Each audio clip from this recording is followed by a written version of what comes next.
The Tigers went to Delaware and the post-game chicken was tasty. The Tiger Lacrosse Report, brought to you by the Green Turtle, starts now.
For an athlete, there's nothing scarier than a torn ACL.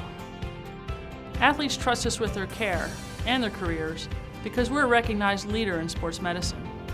Get back to your active life sooner with MedStar Sports Medicine. Wise Market's ice cream plant is based in Sunbury, Pennsylvania, and is locally owned and operated. We've been making our ice cream for nearly 50 years. We create roughly 70 flavors of ice cream right now. We use local ingredients, especially our cream, which is from our milk plant. The cream is what gives our ice cream a rich and creamy texture. Now, together with our customers, we've created a product called Peanut Butter Indulgence, which will be coming out this summer. It's a peanut butter ice cream with sea salt caramel swirl and chocolate-covered pretzel. How could you go wrong with that? Personally, I love our ice cream. If you come to our house at any given time, you'll find at least 5 packets of ice cream in our freezer. Our kids grew up eating Wise quality ice cream, and now we get to treat our grandchildren to it. It's been a pleasure for me to be tasting ice cream for over 40 years for Wise Markets, and I'm loving every minute of it. Welcome to another edition of the Tiger Lacrosse Report. I'm your host, Spiro Morekas, along with the head coach of the Tigers, Shawn Nadelen. And Coach, the Tigers go to Delaware, coming off a tough loss to UMass the week before. And it did not start the way you wanted because Delaware jumped out to a 5-2 lead. What was it that the Blue Hens were doing to give them that 3-goal advantage? They're taking advantage of our miscues. We got to figure out a way to start stronger. Start more focused. I thought we were playing with good energy, but we were just, our minds went right into it right off the bat. It started with our first, face-off win. We went back with it. In our clear, we had guys, not responding to where we needed to be. So, our focus just wasn't there. So we got to continue to work at that, and then work at it in practice and then make sure that we're starting games strong. And they took advantage of it. They're a good team. They, obviously, have had a strong season to this point for a reason, and mainly because of that, because they've taken advantage of other teams' mistakes and miscues, and they did that against us in the first quarter. Yeah, the Blue Hens came in. They were in first place. They were the only undefeated team in the conference at 3-0. But then you guys get it going. And you got it going without Alex Woodall. Alex got injured in the ball game, but Jack McNally came in and did a terrific job for you. He did. And Jack's been, sitting on the back burner, for Alex all season. He's come in sparingly here and there. I know against Cornell when they were, they went on a 9-goal run against us earlier in the season. Jack went in and won a fast break forward and scored on it, fresh off the bench. So we knew he has that opportunity.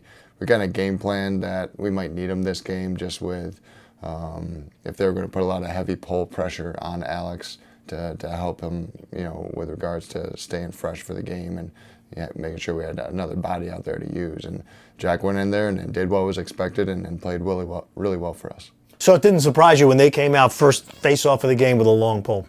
No, that was exactly what we thought because they had success against us with that in the CAA tournament, in the semifinal the year before.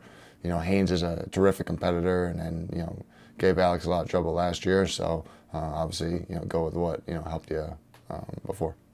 Now, you had a guy who had a rough game against UMass, Grant Maloof. He was 0 This week, he wasn't 0 5 goals and an assist. What was it for Grant that made a difference this week as compared to the week before?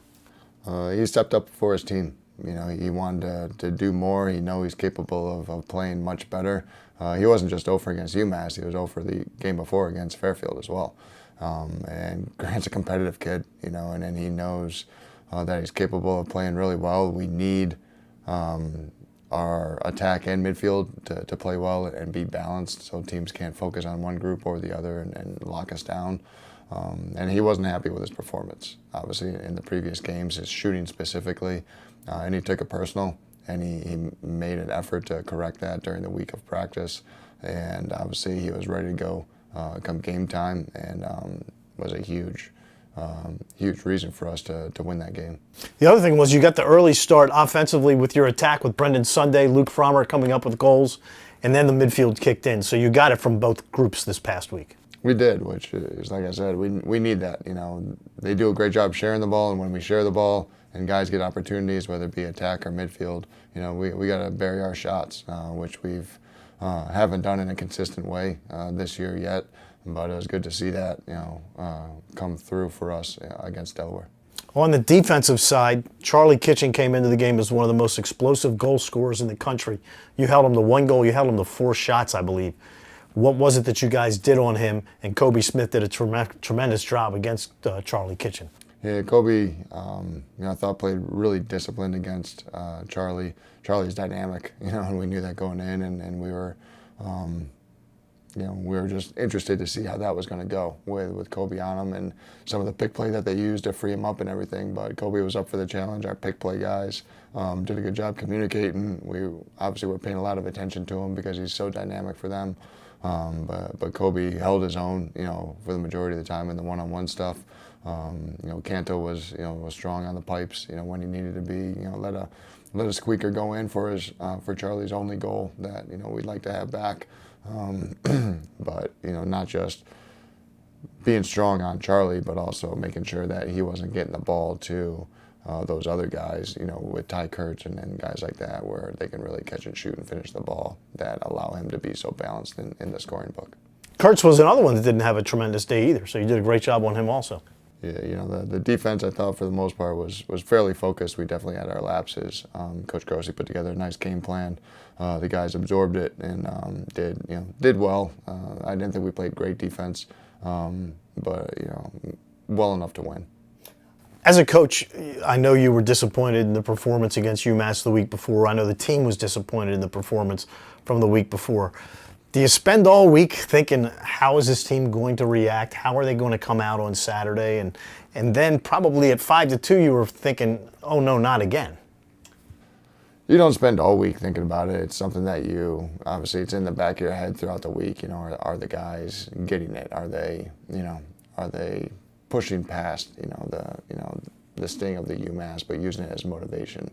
So I thought the guys did a good job attacking the week. We had really sharp practices, intense practices, focused practices for the most part, leading up to Delaware. So it showed me that the guys obviously really care, which I know they do, but they're able to show each other how much they care and practice and compete.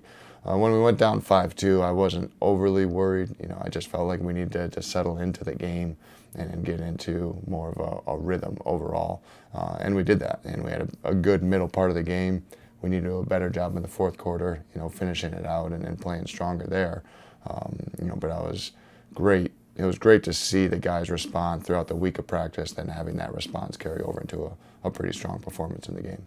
Well, the Tigers did find that rhythm, and they win 14-12 to go to 3-1 in the CAA, and now a 3-way tie for first place between Towson, UMass, and Delaware. The Tigers will take on the Drexel Dragons, the 4th team that has qualified for the CAA tournament this Saturday up in Philadelphia. Tune in later on this week when the coach and I will talk about the matchup with the Dragons. So for the head coach of the Tigers, Shawn Nadelen, I'm Spiro Morekas. Thanks for tuning in to another edition of the Tiger Lacrosse Report, brought to you by the Green Turtle. And as always, go Tigers.